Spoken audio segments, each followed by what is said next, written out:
All right, guys. Today we have Pepo with us, a master of handstand and especially of flagging. And yeah, welcome to the podcast. Thank you, Lucas, for inviting me here to the podcast. It's a pleasure to be here. It's a pleasure having you. And yeah, maybe in the start I always like to a little introduction, a little bit what you want to share, a little bit about your background, and yes, some stuff like that. Well, about my background. Well, now I'm 22 years old, and about my background, I came from a really bad background. Like 7 years ago, I was with overweight. Like I was 120 kilos, Wow. and I did 55 kilos weight loss. In what time? It took me like 2 years Mm. to have all the weight loss, like the 55 kilos. What helped you like training wise, handstand or? Well, at the beginning, when I wanted to do that weight loss, I started with calisthenics because I tried to go to a normal gym, but I didn't like it, and discovered calisthenics training because of YouTube, and I thought, oh, I want to do that. So I started training calisthenics with overweight, and was really difficult. But I kept training until I did the weight loss and keep improving calisthenics skill, like from lever, also freestyle I was doing until COVID time, 3 years and a half ago. Mm. That they closed the calisthenics part because No. of COVID. And then I started to train handstands. Okay. And yeah, also I started also around COVID with handstands, and yeah, it was a really nourishing time to build some fundamentals in handstand, and we also we have birthday on the same birthday. Yeah, that's true. And yeah, we also met last year. We can say also at the convention or at the airport before the convention. And yeah, we are back at the convention right now. And yeah, you also you perform, right? Like right now. Yeah, now I'm starting. Well, starting. I've been performing for 1 year and a half, but not as my main job. I'm doing more performance in different events, parties, or clubs in Mallorca. That is where I live. But in future, I would like to try to perform in bigger places. Like I would really like to join a big circus or something to perform and live this experience. Yeah, and you definitely have the level for it. Like, it's crazy. This guy does crazy stuff, and I had the honor to train the last days with him, and he is training a lot, like 5 to 8 hours a day, Yeah. and yeah, I really felt it in my back and in parts that I never felt before, but it's really good.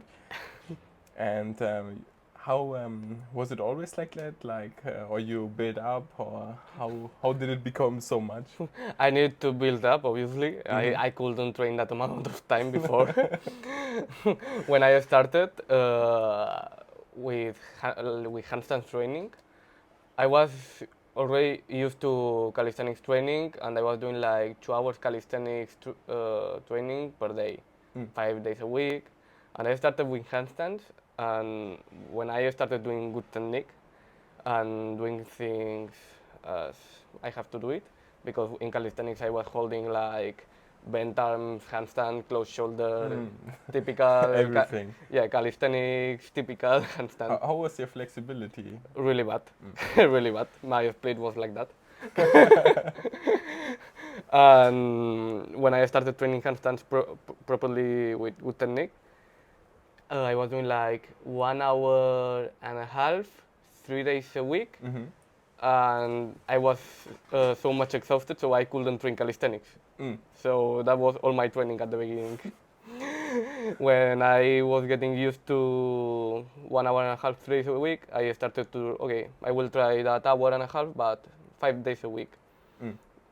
Getting more used to, okay, now I can manage to do 2 hours each day. Now, three now, and in that way, I ended building up enough endurance for training like between 5 and 8 hours. Usually, splitting the sessions in two, one in the morning and one in the afternoon.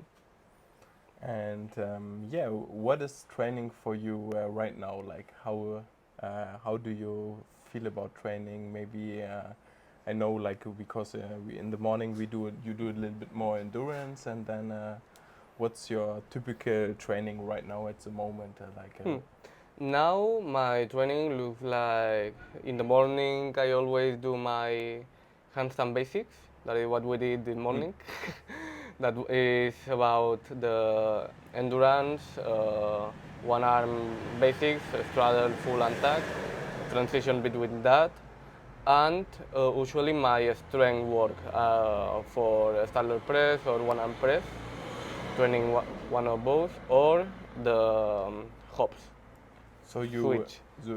have oh sorry, you have like more the strength part in the second part of the day, and On the second part of the day, on the afternoon, I usually train more the technical shapes, like figures and flags. And someday I'm finishing with with also some strength, but it's more for figures and flags usually, okay, and flexibility. okay, yeah, and yeah, we I also this guy like we wake up in the morning and we eat good food like oats and yogurt with less fat, a little bit protein powder, and yeah, I also noticed like now you really have an eye on the nutrition. You really take care on eating good food, and um, how changed your eating habits like also with the training over time progressively, or When I did my weight loss, I changed, like I did a radical change to my diet, because I was used to eat really bad, and I started to do the change by my own. Like, okay, I started studying by my own about nutrition at 15 years old, and I started to make the changes. I was seeing that in most of the research was like concerning about one thing, and also what worked for me. Like, okay, I see that eating this is going well with me, so I add this to my diet. I started like this, uh, only for maintain like good alimentary habits. And it's true that since last year that I'm training that much, I need to put a little bit more care on what I eat for having like maximum benefits of the training and don't get injured. yes, but you do manage to get injured on your journey with your arm, right? Yeah, I had some injuries. Well, since I trained handstands, I only had one big injury. That was a biceps tendon rupture, and was not because of handstands. I was doing straps and had a bad fall where I fell from the straps in head, and my biceps tried to save the fall, and uh, it get broke, and I needed surgery 2 years ago. But training handstands, I never had a big injury.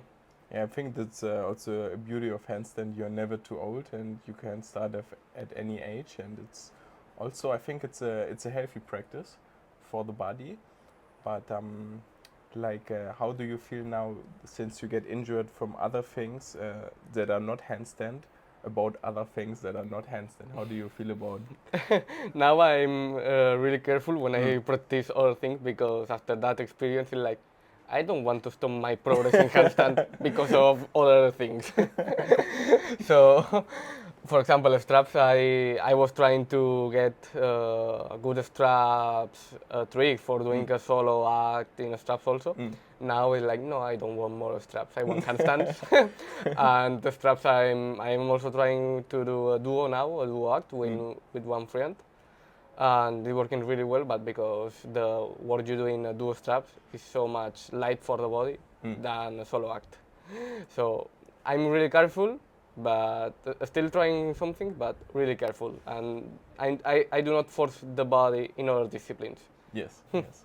Okay, but also like I feel like if I only train handstand, I feel my body, and I feel like I also have to do some contemporary work for not injuring myself also in handstand, because it's a lot, and with the overtraining. And how do you manage that? That's always on my physical preparation. I put a good input in physical preparation. I think handstands is not only about doing handstands. It has a lot of work behind the physical preparation, working on the compensatory muscles, the lats, the back. So I usually train with complementary weights in gym 3 days a So week. weight training. Weight training 3 days a week, and usually in my daily practice I try to include some pull-ups and back exercise. Okay, if you would be a beginner, would start again, what advice or what three advices would you give to you as a beginner? Like, Being patient, it's really important for handstands. mm, Don't waste your time and go for coaching. mm, yeah, Because the coaching, in my opinion, is like you save an incredible amount of time. mm, I remember practicing one-arm handstand by my own mm-hmm, when I was doing calisthenics, bad technique, yeah, and yeah, spending more than 1 year doing tries. yes, I go to handstand, I try one, doesn't work yeah, yeah, yeah, until one coach. I started with coach and was like, okay, do that, uh-huh, and that. And in few months, I had more progress than then ever, in 2 years yeah, yeah, of yeah, calisthenics trying. uh-huh, And and also now I see I the level I have now since I started training. I wasted so much the same time for going from 0 to a 30 seconds bad handstand than from that bad 30 seconds handstand to now. So it's like it's useful to have a bite from outside. and now he's doing like as a warm-up 1 minute handstand left, 1 minute handstand right. And so yeah, online coaching definitely paid off for you. Yeah, paid off really well. And the third, be smart with the training, like good programming. Don't skip the physical preparation part because when I had the injury in the straps, also was because I was not putting the right attention to the physical part.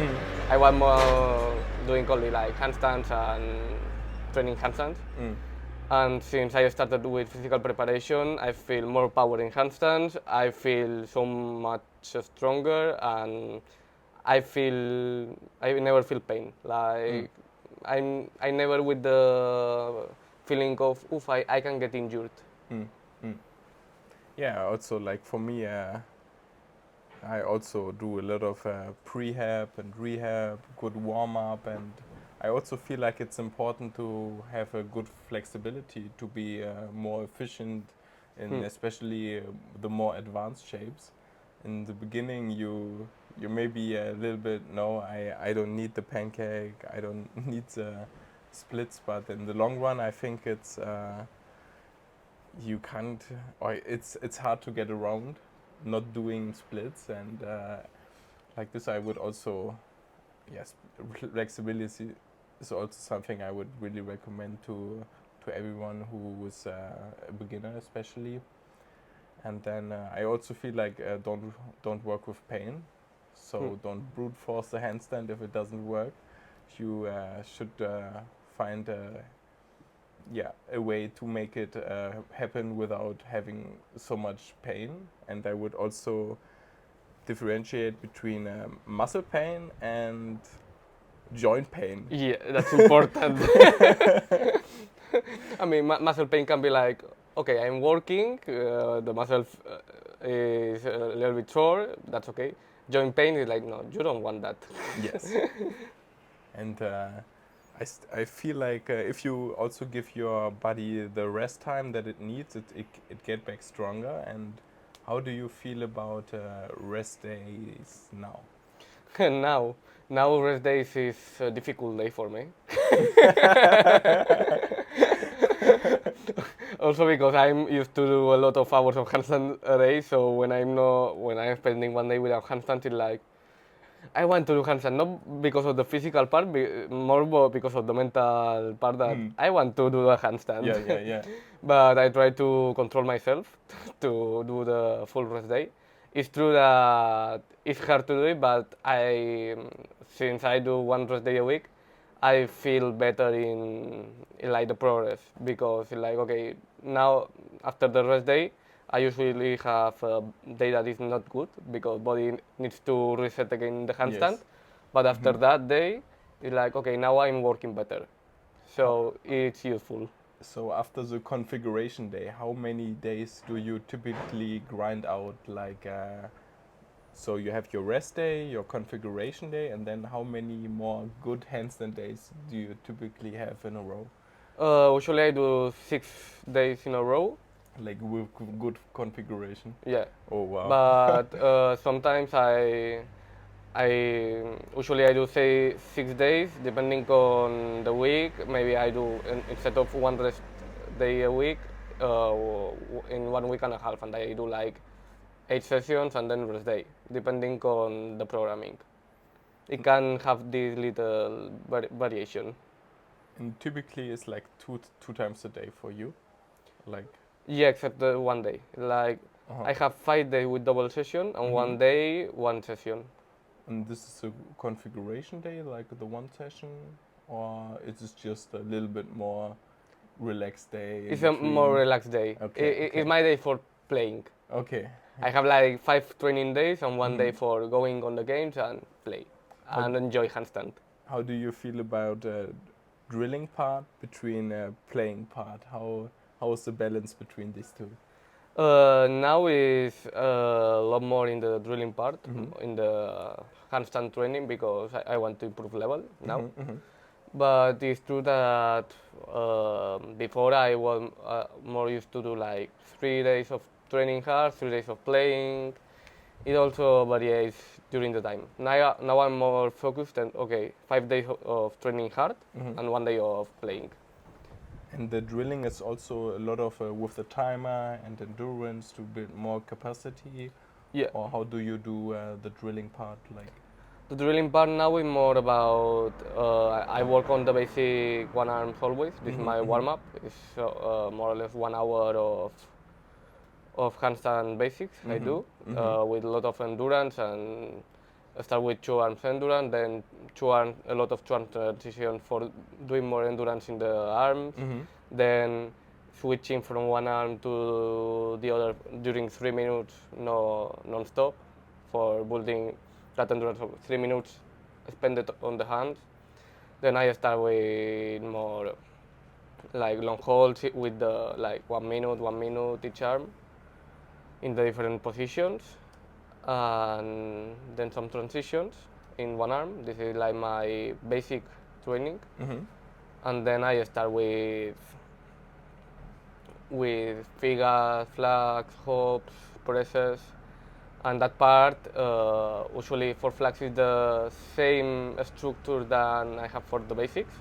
Like I do all the flags I have, like first only go to a position, then hold the positions, like doing endurance on the flags, then transitions in flags, and then I do the same in Figa, but in Figa I don't do transitions because I can't yet on floor. On games yet, but on floor I'm not able to do like, oh I go to that Figa, close, tag.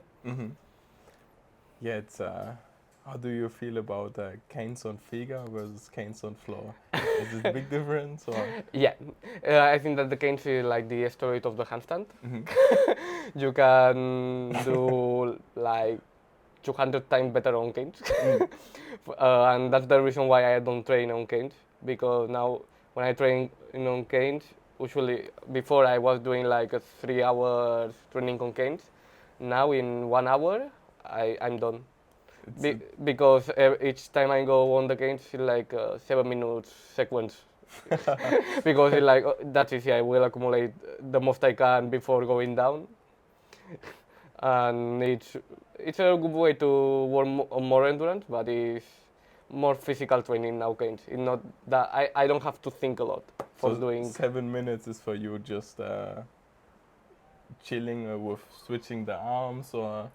No, my training I do it on floor. Mm-hmm. I do it on canes, but on one row. Like I do all the transitions on one arm, on the other, change, change, change. So I finish basic. I go with flag, flag, flag, Mm-hmm. flag, flags, and I can spend maybe 7 minutes Uh, there. one question is for everybody who's starting with one arm or is a little bit frustrated with the beginning part. Like it just it's hard to nail it down and it's hard to achieve. Maybe you have some thought on the beginning of the one arm handstand journey. Yeah, my recommendation when people is starting to train one arm handstand. A lot of people I see like, okay, I can hold, well, before going for one arm handstand, make a good two arm handstand. Of course. I've seen a lot of people that can't hold two arm for 20 seconds and wants to go to Yeah, one arm. yeah. And they're like, please, Classic. do step by step. Yeah. If you are with a consistent two arm handstand and transitions and you are ready for one arm handstand, Mm. what I usually recommend is to start building a strength and endurance on the shoulder with assistance of the wall. Mm-hmm. Ah. Because Chest to wall or? depending on what the mistake of my student, but usually I will say chest to wall. Mm-hmm. Mm-hmm. Depending on the people, I put back to wall, but depends on each person for me. Yeah, it's funny. And what I recommend is to build good endurance, because if you cannot hold with a wall like 40 seconds, Like one arm or? one arm or fingertips, Okay. doesn't matter, Yeah. okay? But carrying the weight on the hand, Mm-hmm. if you cannot do it with the systems of the wall, Yeah. you are not ready for doing it like putting the balance component. Yeah. So I think that first of all, build that strength and endurance on the wall, and then start with freestanding, because if you try to go freestanding and you have like 8 seconds maximum hold, it won't be worth it to spend time going there for being 3 seconds, because you cannot be your maximum with no wall and fall. So build a good time for being able to work. Okay, I go to fingertips. I can go for 10, 15 seconds on freestanding. So it's like a lot of building endurance on the wall first, and it's also I think it's funny once you feel like, okay, I can finally do my 60-second handstand with the shapes and everything. When you finally leave the wall, it's like, no, I want to learn the one arm handstand. Go again to the wall. Yeah. Yeah. Déjà vu. Yeah, that's that's weird, but for me, it's what is necessary. Okay, Yeah. you want to learn something? Go to the wall. It will teach you how to do it. And then maybe in the end have some playtime. You can try things, but Exactly. if you want to progress, get your drills right, and then Yeah. you can add on top like. Yeah, for me, when I'm training in the beginning, it's more like, okay, do all your training you have to do. With wall is necessary, like the drills. Then, when you are finished and you have done your job, Yeah. try some freestanding if you want, if you have still energy. Mm-hmm. But what you need for doing the freestanding handstand is that drills, not to Yes. try it. Yeah. And yeah, what are you looking for in these days of the handstand convention? What are you really have an eye on, or what is your curiosity about these coming days? Really, I only want to come here and enjoy with people and doing handstand. I don't have anything like I want that. Hmm. No, it's more like I come and I want to enjoy Okay. with people. Yeah, it's yeah, enjoy, and also I feel like it's a lot of I feel like it's sometimes it's difficult with the you have to also enjoy your training in order to make it more sustainable, and but this is why I think it's also so important to get really the basics done, work with good technique and without pain, and so you can enjoy your training also. Yeah, like the things we touched on with the okay, so you have the drill part, your play part, and then yeah, just train regularly, consistent. Uh, Enjoy your training, and don't compare yourself so much with other people, right? Like Yeah. you have your own time zone and your own space, and yeah, where do you see yourself in 5 years? In 5 years. Yes. Well, if it all goes well, I would love to stay in someplace like Circus du Soleil Mm-hmm. or Seven Fingers. Mm-hmm. I put myself the goal of okay, I want to be there.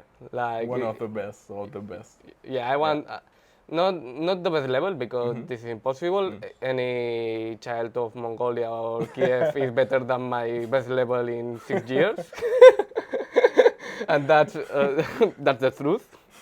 But I want to develop like my own style in hand balancing. Mm. I really want to do the acts I have in my mind, and I think that they are different from what usually is seen because I think my style will be different in future